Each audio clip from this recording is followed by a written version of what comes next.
राधा स्वामी दयाल की दया, राधा स्वामी सहाय, राधा स्वामी। प्यारे सत्संगी भाइयों बहनों, हुजूर महाराज जी ने संगत पर अपार दया करते हुए अपने सत्संगों से चयनित इन साखियों का संकलन पुस्तक के रूप में तैयार करवाया है।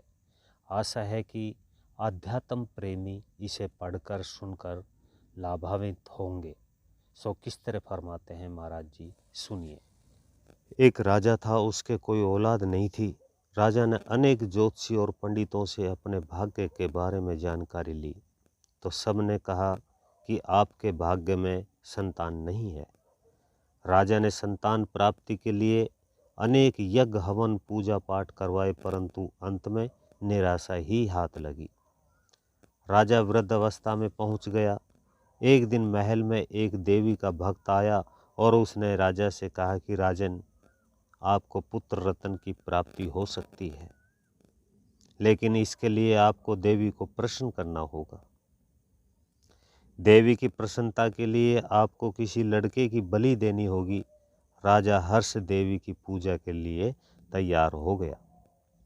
राजा ने अपनी नगरी में डोंडी पिटवा दी कि देवी को प्रसन्न करने के लिए किसी लड़के की बलि देनी होगी और देवी के प्रसन्न होने से राजा के संतान होगी जो राज सिंहासन संभालेगा।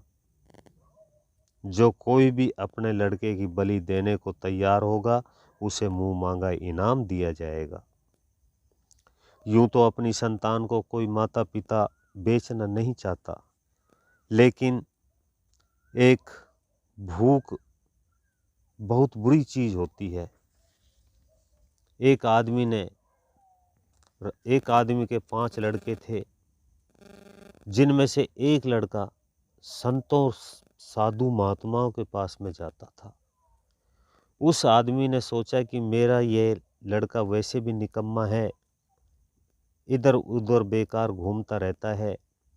यदि मैं इसे राजा को दे देता हूँ तो राजा मुझे मुंह मांगी रकम दे देगा और मेरी गरीबी दूर हो जाएगी और राजा को उत्तराधिकारी मिल जाएगा। उस आदमी ने अपना लड़का ले जाकर राजा को सौंप दिया। राजा ने उस लड़के से कहा कि बेटा, तुम्हें फला समय पर देवी की भेंट चढ़ाया जाएगा, तब तक खाओ पियो और आराम करो। लड़का आराम से खाता पीता रहा। लोगों को ये देखकर आश्चर्य हुआ कि उसको तो कोई परवाह नहीं है, बिना किसी डर भय के निश्चिंत होकर खा पी रहा है। जब बलि का समय हुआ तो सेवक लड़के को राजा के पास में ले गए और राजा ने उससे कहा कि बेटा, अब आपकी बलि चढ़ाने का समय हो गया है, आपकी कोई अंतिम इच्छा हो तो बताओ। लड़के ने कहा कि मेरी एक ही इच्छा है, मैं मरने से पहले स्नान करना चाहता हूँ। तो राजा ने अपने सेवकों को हुक्म दिया कि इस लड़के को स्नान कराया जाए। तो सेवक उसे महल के तालाब में ले गए और उसे स्नान करवाया। स्नान करने के बाद उसने मिट्टी की 4 ढेरियां बनाई और राजा महल की छत से वह सब देख रहा था। लड़के ने पहली मिट्टी की ढेरी की ओर देखा और फिर उसे मिटा दिया। इसके बाद दूसरी और तीसरी ढेरियों को भी उसने इसी प्रकार बखेर दिया। अंत में उसने मिट्टी की चौथी ढेरी की तरफ देखा, मुस्करा कर उसको नमन किया और उसे ज्यों के त्यों छोड़ दिया। अब उसने सेवकों से कहा कि आप मुझे बलि के लिए ले चलो। तो सेवक लड़के को लेकर राजा के पास आए। राजा ने पूछा, तू स्नान करने के बाद में क्या कर रहा था? तूने मिट्टी की 4 ढेरियां बनाई थी, वे कैसी ढेरियां थी? लड़के ने राजा से कहा कि राजन, छोड़िए ये सब, आपने मेरी कीमत चुकाई है, मेरी बलि चढ़ाकर देवी को प्रसन्न कीजिए।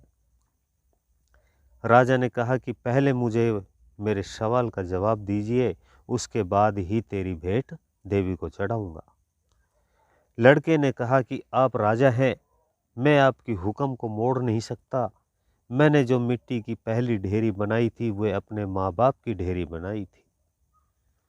फिर मैंने उस ढेरी को देखकर सोचा कि जिस माँ बाप ने तुझे पैसों के लिए बेच दिया, उनसे क्या आस रखनी, और ये सोचकर मैंने उस ढेरी को बखेर दिया।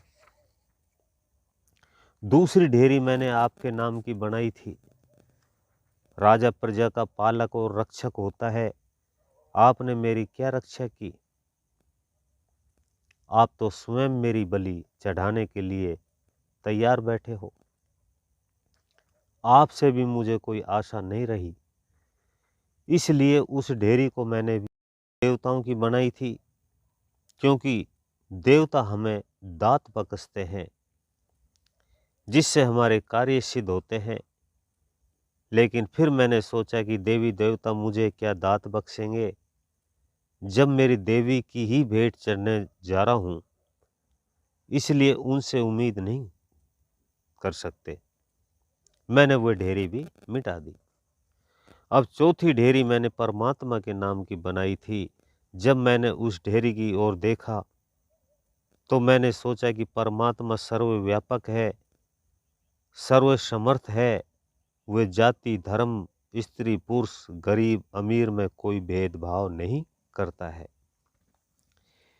उसके लिए राजा, प्रजा, बुरा, भला, अमीर, गरीब सब एक समान है, और वह सब की समान रूप से सहायता करता है। ये सोचकर मुझे परमात्मा से आस बंधी।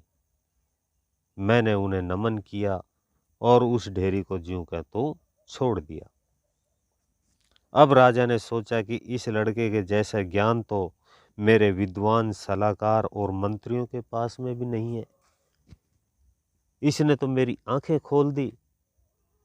यदि मैं इतने समझदार और ज्ञानी लड़के की भेंट चढ़ाता हूँ और अगर मेरे फिर भी संतान नहीं होती है तो मुझ पर ब्रह्म हिंसा का पाप और चढ़ जाएगा। राजा ने उससे पूछा कि बेटा ये बता कि तू क्या काम करता है और तुझे ये ज्ञान कहाँ से मिला? तो उसने उत्तर दिया कि मैं कुछ भी नहीं करता हूँ। राजा ने फिर पूछा कि तू कहाँ जाता है? लड़के ने कहा कि मैं संतों के सत्संग में जाया करता हूँ। संतों से मुझे ये बात मिली थी कि दुनिया में जितने भी हमारे रिश्ते नातेदार हैं, ये सब चोर, लुटेरे और ठग है। ये ठग की भांति मीठे बनकर हमें लूट लेते हैं। ये सभी स्वार्थ के साथी है। जब तक हम इनका स्वार्थ पूरा करते हैं तब तक हमें इनके अपने हैं, और जब हम इनका स्वार्थ पूरा करने में असमर्थ हो जाते हैं, ये हमसे छुटकारा पाने की सोचते हैं। इनमें हमारा कोई साथी नहीं है। ये जगत सराय है और हम सब यहाँ मुसाफिर हैं। अंत समय में हमारे साथ कोई नहीं जाता, केवल हमारे कर्म साथ जाते हैं। अब राजा ने सोचा कि मुझे ये लड़का तो पता नहीं। अब राजा ने सोचा कि मुझे लड़का तो पता नहीं होगा या नहीं होगा। ये इतना समझदार लड़का है, वैसे भी मैंने इसको खरीद लिया है। इस पर मेरा पूर्ण अधिकार है।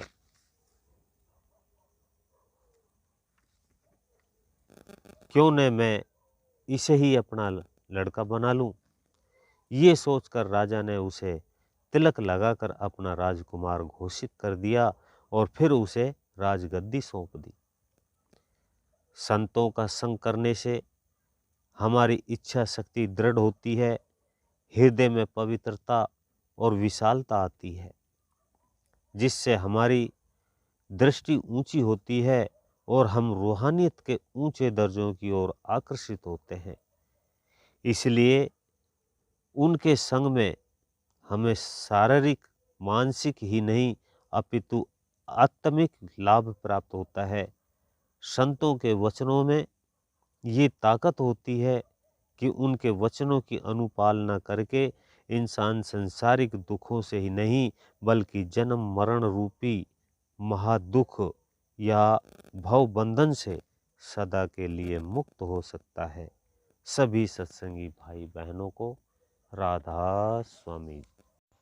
अभी आप सुन रहे थे परम संत सतगुरु कंवर साहिब महाराज जी का ये सत्संग।